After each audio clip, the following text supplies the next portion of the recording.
शुरू हो गई है।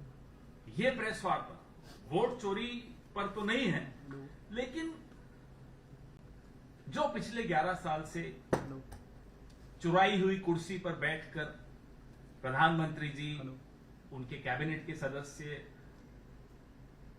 के सदस्यों के परिवार क्या कर रहे हैं। प्रधानमंत्री जी के पास एक भतीजों की फौज है। गडकरी जी का बेटा, अमित शाह जी का बेटा, ज्योतिरादित्य सिंधिया जी का बेटा, डोभाल जी का बेटा, ऐसे भतीजों की एक फौज है। एक तरफ ताऊजी बैठे हैं, नीचे भतीजों की पूरी फौज। ताऊजी वोट चोरी करके कुर्सी पर बैठ जाते हैं, फिर भतीजे नोट चोरी शुरू करते हैं।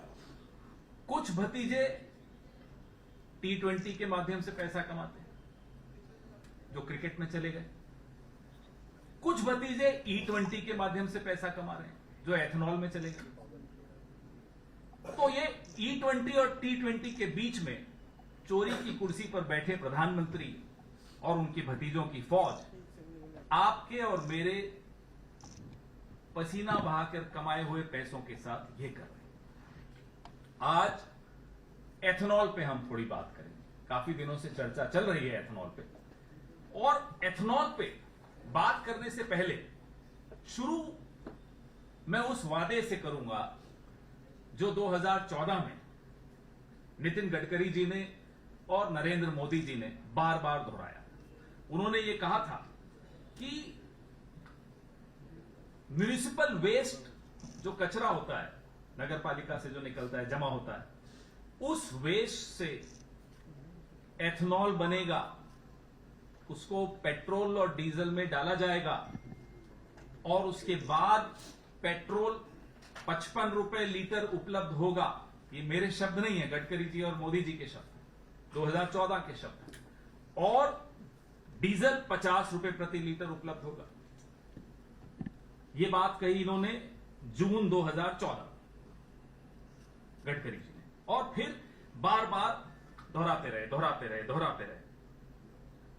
फिर सितंबर 2018 में गडकरी जी ने कहा कि सरकार 5 एथेनॉल उत्पादन संयंत्र स्थापित कर रही है, जहां लकड़ी का जो बूरा होता है, लकड़ी पर और म्युनिसिपल वेस्ट पे आधारित एथेनॉल बनाया जाएगा। अब 5 साल, 18 से अब तक 7 साल हो गए। वादे के मुताबिक म्युनिसिपल वेस्ट से या लकड़ी के बूरे से 1 लीटर एथेनॉल भी नहीं बनाया है। Not even 1 liter of ethanol has been made out of municipal waste or wood.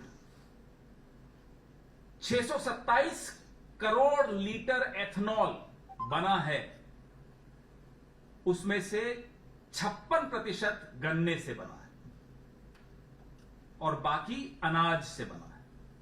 627 crore litre ethanol, 1 litre भी म्युनिसिपल वेस्ट से नहीं बना, गन्ने से बना और अनाज से बना। ये शॉकिंग है, ये बहुत हैरान कर देने वाला आंकड़ा है। 627 crore liter, I repeat in English, not a single liter from municipal waste or wood, 56% from sugarcane, the rest from grains. ये तो आपके पर्यावरण के जो दावे थे उसकी सच्चाई। 1 लीटर एथेनॉल बनाने के लिए 3000 लीटर पानी की खपत होती है। यह दूसरा चौंकाने वाला आंकड़ा। For 1 litre of ethanol 3000 litres of water is consumed. यह है आपके पर्यावरण के जो दावे थे उसकी दूसरी सच्चाई। अब आइए, आप जो आपको दूसरे दावे किए थे, पेट्रोल की कीमत और डीजल की कीमत, वो मुझे आपको बताने की जरूरत नहीं। आज सुबह आप में से कई लोग अपनी गाड़ियों में भरवा के आए होंगे या शाम को भरवाएंगे, आप खुद देख लीजिएगा। कोई 100 रुपए दे रहा है, कोई 95 रुपए दे रहा है, कोई 90 रुपए, अलग अलग राज्यों की जो स्थिति है, लेकिन 90-92 से ऊपर ही है पेट्रोल। और डीजल 87 रुपीज 67 पैसा, मोस्टली लगभग इसके आसपास। अब जो हितों का टकराव है, द कॉन्फ्लिक्ट ऑफ इंटरेस्ट, उस पर आ जाते हैं। आप सब जानते हैं, लेकिन मैं फिर भी दोहराऊंगा। निखिल गडकरी ये सुपुत्र है नितिन गडकरी जी। सारंग गडकरी ये दूसरे सुपुत्र हैं नितिन गडकरी जी के। इनकी दो कंपनियां हैं। सियान एग्रो इंडस्ट्रीज इंफ्रास्ट्रक्चर लिमिटेड, ये एक प्रमुख वो एथेनॉल आपूर्ति करता है, सप्लाई एथेनॉल। और सारंग गडकरी की है मानस एग्रो इंडस्ट्रीज, ये दोनों ये उसमें डायरेक्टर हैं, ये भी एथेनॉल का ही व्यवसाय करते हैं। इससे ज्यादा मैं क्या बोलूं, आप खुद समझ गए। पिता नीतियां बना रहे हैं, पुत्र पैसा बना रहे हैं उन नीतियों के आधार। पुत्र से भी ज्यादा ताऊजी और भतीजे ज्यादा सही है, क्योंकि कई भतीजे हैं जैसा मैंने आपको बताया। तो ये दो भतीजों की कहानी आपके सामने। जो सियान एग्रो है निखिल गडकरी का, 18 करोड़ था इनका राजस्व रेवेन्यू जून 2024 में। पिछले साल जून में 18 करोड़ था, जब लोकसभा चुनाव हुआ ही था। अब जून 2025 में आ जाइए, एक साल में 523 करोड़ हो गया।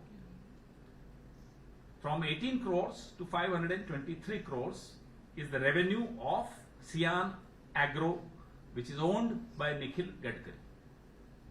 ये तीसरा आंकड़ा मैंने आपको दिया जो हैरान कर देता है। इनके शेयर्स की कीमत इन जनवरी 2025 ₹37.45 थी, अब 638 रुपए, फ्रॉम 37 रुपीज 45 पैसा to 638 rupees. It's a hike of 2184%. 2184% इनके शेयर्स की कीमत बढ़ी है। अब आइए अगले आंकड़ों। पिछले 11 साल के इतिहास में कोई एक स्कीम ऐसी नहीं है जो समय से पहले हासिल कर ली गई हो, पूरी कर ली गई, लेकिन ये एक स्कीम है। आप हंस रहे हैं। 2025 की समय सीमा से पहले 20% एथेनॉल मिश्रण हमने हासिल कर लिया। आप बधाई दे दीजिए ताऊजी को भी और उनके भतीजों को भी। ये भतीजों की कृपा है कि ये एक नीति, अब हम तो मोदी जी से एक ही गुजारिश करेंगे, था आपकी तमाम नीतियां जो हैं अपने कुछ भतीजों को उसमें डाल दो। कम से कम देश को वो नीतियां मिल जाएंगी कि हां हो गया। वो अलग बात है कि लाभ नहीं मिलेगा देश को, पेट्रोल आज भी उतने ही रुपए में जाएगा जितने में जा रहा है। हमें कहा गया साहब रूस से कच्चा सस्ता तेल आ रहा है। अब वो कच्चा सस्ता तेल मोदी जी के एक दोस्त की रिफाइनरी में जाता है, वहां से प्रोसेस होता है, फिर मोदी जी के भतीजों की फैक्ट्री में जाता है, वहां से एथेनॉल मिक्स होता है और दिल्ली में मोदी जी बैठकर उसमें टैक्स मिक्स कर देते हैं। इसलिए 100 रुपए लीटर पेट्रोल देते हैं। तो ये सारे दोस्त, चाचा, भतीजा, ताऊ सब मिलकर जो खिचड़ी पका रहे हैं वो आपके सामने है। ये अर्थव्यवस्था की खिचड़ी आपके सामने, ये ऐसे बन रही है। हमें कहा गया साहब एथेनॉल से माइलेज बहुत अच्छा होगा और रखरखाव की जो चिंताएं हैं आपके इंजन की वो खत्म हो जाएंगी। उल्टा हुआ। नीति आयोग खुद कह रहा है कि 6% माइलेज में गिरावट तो नीति आयोग स्वीकार करता है कि आती, लेकिन हकीकत तो और ज्यादा है। 2023 से पहले जितने इंजन हमारे यहां बने हैं, they are not compatible with ethanol fuel. Engine damage हो रहे हैं, हमारी आपकी मेहनत की कमाई बर्बाद हो रही है, लेकिन किसी को कोई फर्क नहीं पड़ रहा, किसी को कोई चिंता नहीं है, क्योंकि चोरी की गद्दी है। उनको लगता है फिर से वोट चुराएंगे, गद्दी चुराएंगे और यही काम करते रहेंगे उनके भतीजे। अब E30 की भी बात हो रही है। हमारी आपकी चिंताओं की कोई चिंता नहीं उन लोगों को। हमने जब सब आप लोगों ने आवाज उठाई कि साहब इंजन डैमेज हो रहे हैं, हमें माइलेज कम मिल रहा है, तो बोले ये तो पेट्रोलियम लॉबी कर रही है। ये गडकरी जी कहते हैं, उन्हीं के वर्ड्स हैं, ये पेट्रोलियम लॉबी की तरफ से आवाजें आ रही हैं। अरे साहब ये हमारे इंजन से आवाजें आ रही, हमारी जेब से आवाजें आ रही। ये कोई पेट्रोलियम लॉबी के लोग नहीं है हम और आप। हम तो पेट्रोलियम लॉबी के शिकार हैं, अब हम एथेनॉल लॉबी के भी शिकार हैं। आम नागरिक तो हर जगह से परेशान किया जा रहा है, पेट्रोलियम लॉबी भी और एथेनॉल लॉबी भी और वोट चोर भी, सब परेशान कर रहे हैं। अब आपको मैंने बताया पानी, अनाज, तकनीकी प्रभाव। अब किसानों पर आ जाइए। किसानों का हमें कहा गया साहब ये एथेनॉल की वजह से उनकी आय 2022 में दुगनी हो जाएगी। वो हकीकत भी आपके सामने, किसानों को नहीं मिल रहा। शुगर केन के जो बड़े बड़े लोग हैं उनको जरूर मिल रहा है लाभ, गडकरी जी की बेटों की फैक्ट्रीज को मिल रहा है लाभ, किसानों को इसका कोई लाभ ट्रांसफर नहीं हुआ। उल्टा ग्रेन्स, अनाज सस्ते में उनसे लिया जा रहा है एथेनॉल बनाने के लिए, वो लाभ भी किसानों को नहीं मिला। चावल हो या गेहूं हो, उसमें किसी का लाभ जो एथेनॉल में अनाज जा रहा है किसानों को नहीं दिया गया। उनको जैसे सस्ते पेट्रोल से लाभ हमें नहीं हस्तांतरित हुआ, नागरिक को, कंज्यूमर, उपभोक्ता को, वैसे ही इसका भी लाभ किसानों को नहीं ट्रांसफर हुआ। यह भी लाभ जिनको लेना था वो ले गए। पर्यावरण के बारे में मैंने आपको बताया, जो जितने एथेनॉल की डिस्टिलरीज हैं ये लाल श्रेणी, रेड कैटेगरी के प्रदूषक हैं। जो सबसे डेंजरस, सबसे एक्सट्रीम कैटेगरी है पर्यावरण के लिए नुकसान पहुंचाने वाली कैटेगरी, वो है रेड कैटेगरी। ये उस रेड कैटेगरी में आती हैं एथेनॉल की डिस्टिलरीज। तो हमें एक बात कोई समझा दे सरकार की तरफ से कि ये एथेनॉल से लाभ किसको हुआ, आम नागरिक को क्या लाभ हुआ, किसान को क्या लाभ हुआ, पर्यावरण को क्या लाभ हुआ, किसको लाभ हुआ, बताइए। ये सवाल रोज बढ़ रहे हैं, सवाल आज भी खड़े हैं, जवाब नहीं मिल रहा। उपभोक्ता के बारे में आपको बता चुका हूं, सवाल सारे बता चुके हैं, लेकिन हमारे सवाल अब प्रधानमंत्री जी आपसे भी हैं कि 2021 में जब आपने ये शब्द कहे थे कि जब हम 20% एथेनॉल मिश्रण हासिल कर लेंगे तो कल्पना कीजिए कि किसान कितना पैसा कमाएंगे।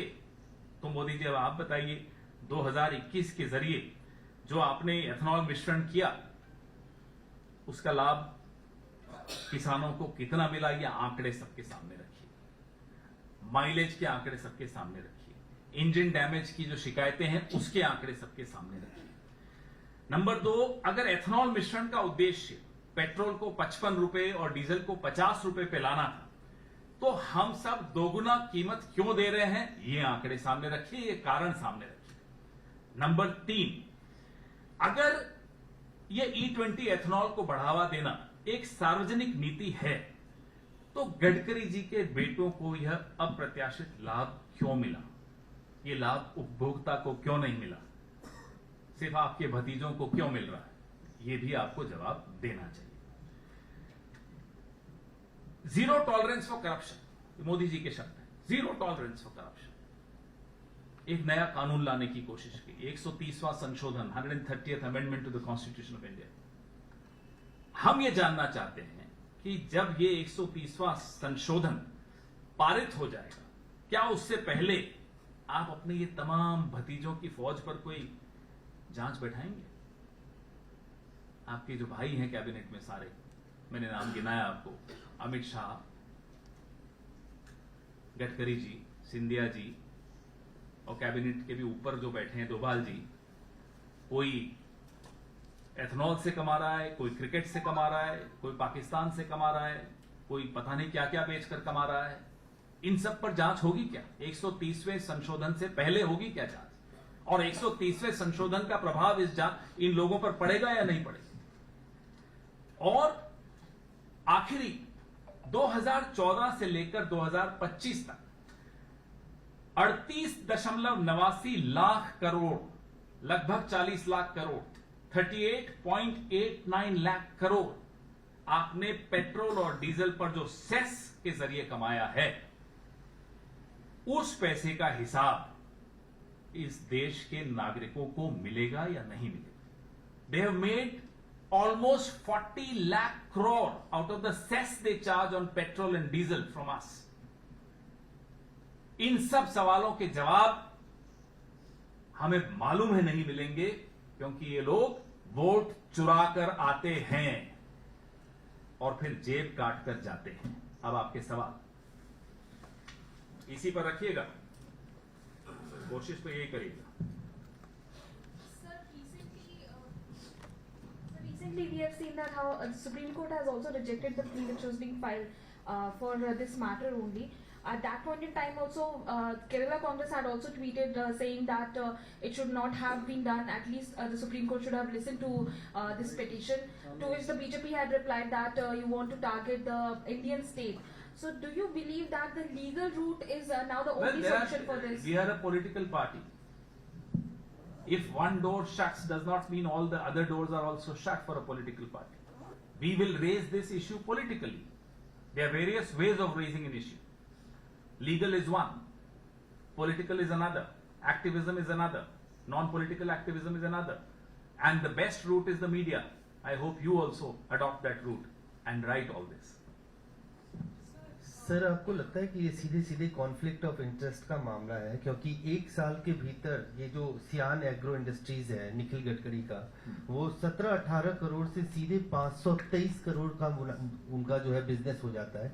एक साल में ऐसा कौन सा बिजनेस है जो इतना प्रॉफिट, तकरीबन 2905% का प्रॉफिट है? जब 5 महीने में महाराष्ट्र की वोटर लिस्ट में 41 लाख नए वोट जुड़ जाते हैं, तो मिलावट की वोटर लिस्ट, मिलावट का पेट्रोल, और ये आपके सामने है हकीकत। ये आंकड़े जो आपने मुझे बताए, जो मैंने आपको भी बताए, ये आंकड़े दिखाते हैं कि किस तरह से चोरी हो रही है, किस तरह से मेरी और आपकी जेब काटी जा रही है। Sir, a PIL on the same was filed in Supreme Court also, and Supreme Court dismissed it regarding the ethanol. So, what is the other option, alternative option? Well, this is the option. The option is that we raise it politically. The option is that the media covers it, and let's start asking questions. No responsible government can ignore these very, very important, sharp questions, because this affects all of us. So let's keep. Supreme Court has not stopped us from asking questions. Have they stopped us from exposing these facts and figures? No. Ji.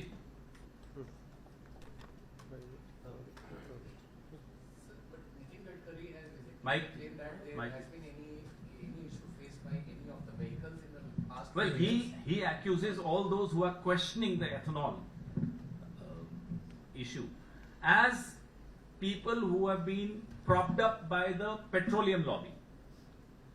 So if you and I say that my vehicle is not giving me the mileage which it used to give before I started using the ethanol mixture, are you from the petroleum lobby? I don't think you are. I know you. I know you're not. But these are issues that affect all of us. So this is a pet excuse of this government. If the farmers raise questions, they are the Khalistani lobby. If the youth raise questions, they are the anti-national lobby. If you and I raise questions about our vehicles, we are the petroleum lobby. Congratulations, you also belong to a lobby now. पहले ये खत्म हो जाने दीजिए। Ethanol को लेकर कई बातें कही गई कि इससे जो है पर्यावरण जो पोल्यूशन होता है उसमें इम्प्रूवमेंट होगा, पोल्यूशन कम होगा और माइलेज जो है वो गाड़ियों का बढ़ेगा, जिससे पोल्यूशन जो है वो कम होगा। क्या आपको लगता है कि एथेनॉल को मिक्स करने में सच में ऐसा हुआ है जो दावा पहले? मैंने आपको बताया कि जो डिस्टिलरीज होती हैं एथेनॉल की, वो रेड कैटेगरी में आती है, पोल्यूशन सबसे ज्यादा फैलाने वाली, नंबर 1। नंबर 2, मैंने आपको बताया कि 3000 लीटर पानी खर्च होता है 1 लीटर एथेनॉल बनाने के लिए। नंबर 3, जो हमें वादे किए थे कि म्युनिसिपल वेस्ट से बनेगा, वो बिल्कुल 1 लीटर भी एथेनॉल म्युनिसिपल वेस्ट से नहीं बना, तो वहां से भी पोल्यूशन कम होने का कोई दरकार नहीं। तो कहां से पोल्यूशन कम हुई, जरा ये हमें बता दें। नंबर 4, आप अनाज और शुगर केन को इस्तेमाल करके एथेनॉल बना रहे हैं, पोल्यूशन कहां से कम हो रहा है, जरा इसका ये हमें जानकारी दें। हमने आपके सामने सारे तथ्य रख दिए जहां से पोल्यूशन बढ़ रहा है, घट नहीं रहा।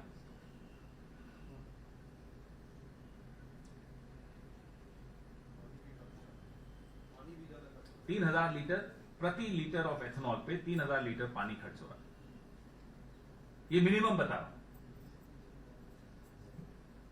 जी अरुण जी, आप कुछ पूछना चाह रहे थे?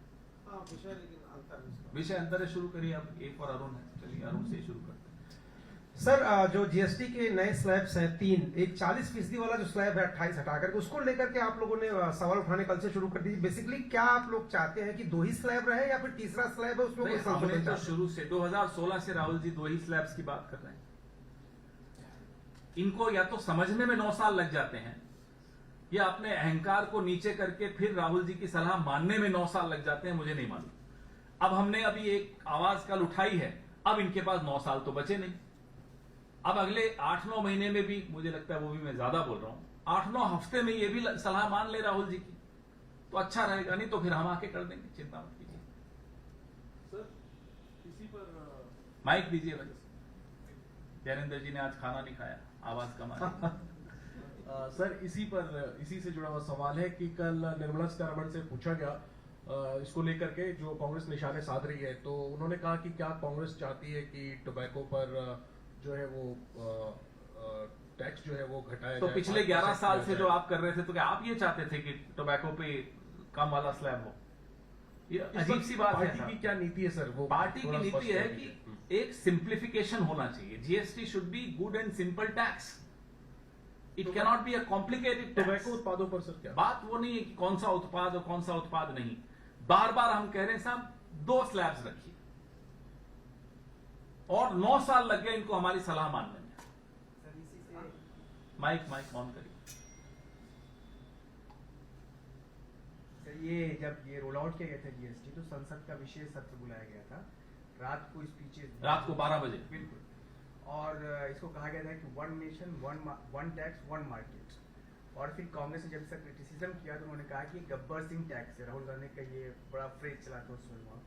तो ये जो गब्बर सिंह टैक्स है विज़ इनका जो ये क्लेम था कि 1 नेशन 1 टैक्स 1 मार्केट, तो इस पूरी इसको कहाँ देखते हैं? 1 नेशन 5 स्लैब्स 6 स्लैब्स हकीकत तो यही थी ना। फिर तभी तो आवाज उठाई राहुल जी ने और कांग्रेस पार्टी ने। 9 साल बाद माना। हमें समझ में नहीं आ रहा, हमें नहीं मालूम कि वाकई इनकी क्या समझ कम है कि इनको 9-10 साल लग जाते हैं। किसानों के मामले में 3-4 साल लग गए, राहुल जी जो कह रहे थे, फिर मानना पड़ा। हर चीज वो यू टर्न लेते हैं, लेकिन यू टर्न में 9 साल कैसे लग गए? तो या तो समझ कम है या घमंड बहुत ज्यादा है, दोनों में से एक चीज। जी और कोई विषय नहीं है आज। सर वो बिहार बंद है, बिहार बंद क्यों है? मार्केट में जिस तरह के अपशब्दों का प्रयोग किया गया उसको लेकर बिहार तो अपमान सिर्फ बिहार में हुआ था क्या? बिहार से किया गया इसलिए तो पूरे भारत में अपमान नहीं हुआ क्या? चुनाव बिहार में है इसलिए बिहार बंद। और ये हमने आपको जिस दिन ये वाकया हुआ था उसी दिन आप सब में से कई लोग थे जिनको मैंने ही बाइट दी थी। ये टूल किट शुरू हो गया है, आपको भी दी थी।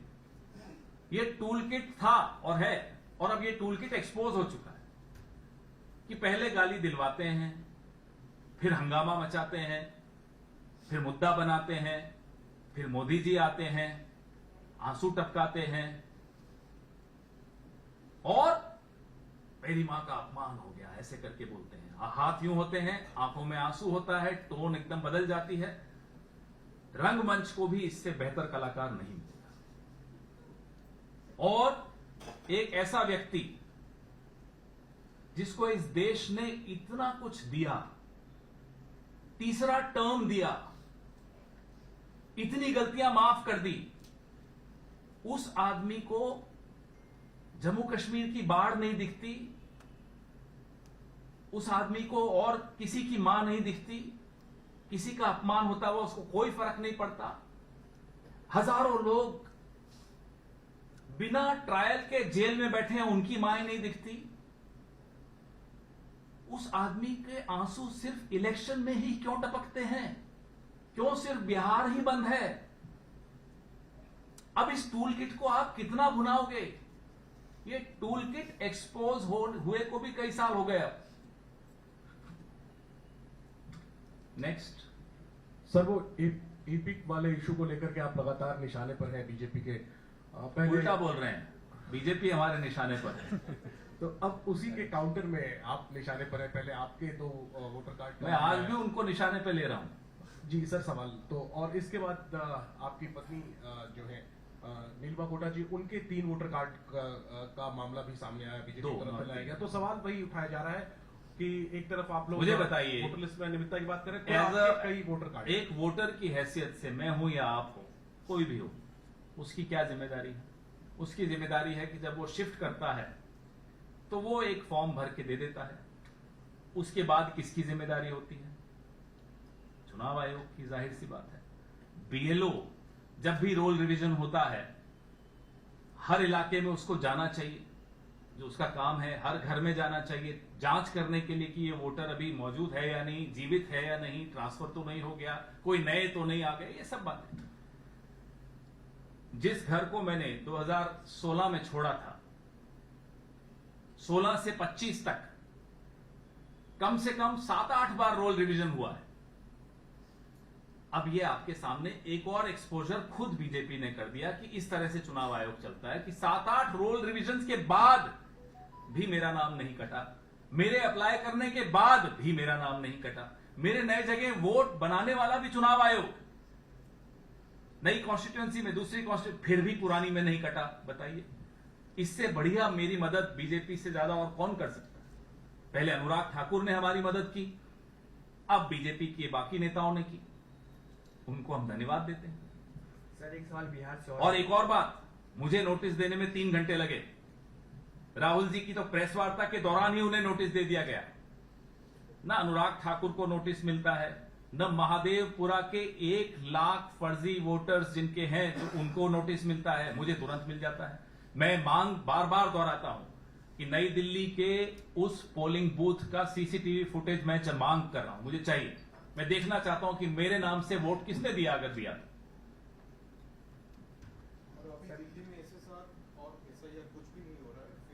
रोल रिवीजन तो हर चुनाव से पहले 1-2 बार होता है, तो 7-8 बार तो हो चुका है। कहां है वो? सर बिहार से क्यों नहीं कटा वो नाम मेरा? जी बिहार से एक सवाल और है, आपने कहा कि 89 लाख कंप्लेंट आप लोगों ने फाइल की है, तो क्या इस पे आप थोड़ा सा प्रकाश डाल सकते हैं कि ये जो डेटा आपने 89 लाख बताया है, इसको कैसे कंपाइल किया है और इसको किस फॉर्मेट, मतलब फॉर्मेट को तो उन्होंने कहा कि फॉर्मेट सही नहीं है, और इसको कहां कैसे देखिए क्या हो क्या रहा, मैं आपको बता जी कैसे इसको आपने सबमिट किया है? बीएलए के माध्यम से अगर हम शिकायतें दर्ज कराने की कोशिश करते हैं तो वो स्वीकार नहीं की जा रही, सरेआम मना किया। ना केवल कांग्रेस को, बाकी पार्टियों का भी यही अनुभव है। बीजेपी को जरूरत है नहीं, क्योंकि उनका काम तो चुनाव आयोग ही कर लेता है। हम अपनी पार्टियों की बात कर रहे हैं जो बीजेपी के साथ नहीं है। हमारे बीएलएस जो भी शिकायतें लेकर जा रहे हैं वो रिजेक्ट कर दी जाती है। वोटर को कहते हैं कि नहीं आप दो शिकायत, फिर वोटर शिकायत देता है जो दे पाता है, सब नहीं दे पाते। उसको कहते हैं अरे ये लिखित में देने की क्या जरूरत है, हम कर देंगे। ये हो रहा है, ये लगातार हो रहा है। हमने वो तमाम जिलावार शिकायतें इकट्ठी की, बीएलए 1 यानी कि डीसीसी के माध्यम से हमने डीईओ, डिस्ट्रिक्ट इलेक्टोरल ऑफिसर को जमा करा दी। वो 89 लाख ऐसी शिकायतें हैं। इन शिकायतों में 75% महिलाओं को मृत या पलायन घोषित कर दिया उनका, कई बूथ्स में। कई जीवित लोगों को मृत घोषित किया, वो तो आपको मालूम ही है, राहुल जी के साथ चाय पीते हुए आपने देखा उनको। कुछ बूथ्स ऐसे हैं जहां 200 लोग कम कर दिए, वो वहीं हैं। कहीं 100 वोट कम कर दिए, ऐसे कई बूथ हैं। तो ये सब शिकायतें मिलाकर 89 लाख शिकायतें हमने बीएलए 1 के माध्यम से दी हैं।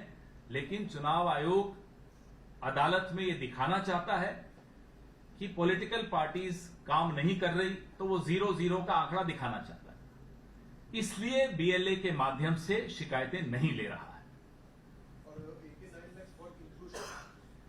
सब कुछ है उसमें, इंक्लूजन भी है। जो जिनको मृत घोषित कर दिया साहब उनको वापस जिंदा कर दो, वो भी है।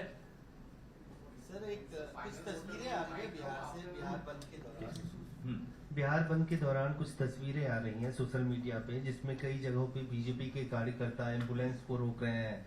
जो गवर्नमेंट टीचर्स हैं वो अगर जा रहे हैं, उनके साथ महिलाओं के साथ मारपीट की जा रही है। इस तरह की तस्वीरें इसी को कहते हैं तो चोरी हो, ऊपर से सीना चोरी। अरे चोरी करते हुए पकड़े गए हो आप, अब आप किसी चोर को पकड़ लो और फिर कह रहे मुझे गाली दे दी, मुझे गाली। अरे आपके साथ तो जो आपने हमारे साथ किया वो तो देखो, आपको अब सजा ये मिलेगी कि आपको लोग हराना चाहते हैं। अब आप जबरदस्ती बिहार बंद कराओ, फिर बदतमीजी करो लोगों के साथ, मरीजों को रोको, क्या कर रहे हो आप? आपकी चोरी पकड़ी गई, लबो लबाब यही है। हाँ, आप आनंद। Final voter rolls in Bihar might come after September 13th, when the election dates will be announced. How do you look at it? Why should I look at it? Let the court look at it. Let the court look at it. इनको दो प्रदीप। मेरा उपराष्ट्रपति चुनाव को लेकर सवाल है। ये जो उपराष्ट्रपति चुनाव में हमने देखा है कि जैसे जैसे ये मुकाबला करीब आ रहा है, नक्सली ठहराते हुए बड़े आरोप लगाए गए हैं जो विपक्षी उम्मीदवार हैं सुदर्शन रेड्डी। इनके आरोपों में आपका क्या जवाब? इसका जवाब कई सेवानिवृत्त न्यायाधीश बहुत खुलकर दे चुके हैं, कई लोग दे चुके हैं। ये लोग जिनको 9 साल लग जाते हैं राहुल गांधी की सलाह समझने में, आपको लगता है कि ये कोई पूरी जजमेंट पढ़कर समझेंगे उसमें क्या क्या लिखा है? वो जजमेंट अगर आप पढ़ लें, आपके पास समय कम होता है क्योंकि सुबह से शाम तक रिपोर्टिंग में होते हो, लेकिन पढ़ लीजिए, मैं कहता हूं, मैं भिजवा दूंगा। वो आप जजमेंट पढ़िए, वहां नक्सलवाद के खिलाफ क्या लिखा है, माओवाद के खिलाफ क्या लिखा है, वो बिना पढ़े। अमित शाह तो मैंने सोचा था पढ़े लिखे हैं, हो सकता है वहां भी गलत हो गया होगा, कुछ मुझसे गलती हुई होगी। एंटायर पॉलिटिकल साइंस वाले नहीं पढ़ते, समझ में आता है। लेकिन अमित शाह तो मैंने उनकी डिग्री देखी थी, कुछ था उनके एफिडेविट में, कुछ डिग्री विग्री है उनके पास भी कहीं, तो वो तो पढ़ लेते। तो बिना पढ़े, और इस जजमेंट को 11 साल हो गए, क्या किसी भी कोर्ट ने इस जजमेंट को पलटा? सुप्रीम कोर्ट के एक जज की जजमेंट का हवाला देकर आप उस जज का चरित्र हनन कर रहे हैं, और वो भी बिना जजमेंट पढ़े कर रहे हैं। इससे ज्यादा वाहियात बात और कोई नहीं कर सकता, सिर्फ गृह मंत्री ही कर सकते हैं इस देश में। सर, मेरा नाम प्रशांत है, मैं हिंदुस्तान समाज मैं जानता हूं आपको। सर, प्रशांत कुमार मिश्रा, आगे बोलिए। जी। सर, राहुल जी ने बिहार में हाइड्रोजन बम की बात की थी, सर कब तक आ रहा है? बहुत जल्दी में हो आप, इतनी जल्दी तो मोदी में को भी नहीं है, थोड़ा इंतजार कीजिए। इस इंतजार का भी बड़ा अलग मजा होता है, थोड़ा हमें भी मजे लेने दीजिए, थोड़ा ब्लड प्रेशर तो बढ़ने दीजिए। सर, पंजाब को लेकर बाढ़ की स्थिति बहुत खराब है पंजाब में, और जो सेंट्रल असिस्टेंस मिलना चाहिए या पैकेज मिलना चाहिए पंजाब को, जो हालात है वहाँ पे 1000 से ज्यादा गांव, 1300 से ज्यादा गांव बाढ़ से प्रभावित है, तो अभी तक सेंटर ने कोई पैकेज या कोई रिलीफ नहीं है ना उससे। देखिए साहब, रिलीफ तो बहुत दूर की बात है। प्रधानमंत्री ने सिर्फ एक राज्य में जरूर बात की मुख्यमंत्री से, और भी राज्य हैं जहां बाढ़ की हालत बहुत गंभीर है। पड़ोस में जम्मू कश्मीर है, पड़ोस में हिमाचल है, पड़ोस में उत्तराखंड है, कहीं बात नहीं कर रहे। पैकेज तो आप बहुत दूर की बात कर रहे हैं। कल राहुल गांधी जी ने मांग की है, और हमारी पूरी पार्टी पंजाब सड़कों पर है, राहत पहुंचा रही है। आपने कल सोशल मीडिया पे भी देखा होगा किस तरह से हमारे भूतपूर्व मुख्यमंत्री चन्नी जी हुए, या राजा वड़िंग जी हमारे पीसीसी प्रेसिडेंट हुए, हमारे तमाम नेता पंजाब के सड़कों पर हैं, गांव-गांव में जा रहे हैं, खेतों में जा रहे हैं, राहत सामग्री जुटा रहे हैं। लेकिन जिसका ये काम है, उसने तो इतना भी मुनासिब नहीं समझा कि उमर अब्दुल्ला को भी फोन कर लेते, सुक्खू जी को भी फोन कर लेते। कहीं तो कुछ तो दिल दिखाइए, है आपके पास। हमें तो मालूम है नहीं है, लेकिन आप लोगों में से कुछ लोग ऐसे हैं जो आज भी मानते हैं प्रधानमंत्री के पास एक दिल है जो देश के लिए धड़कता है। हमें नहीं लगता है।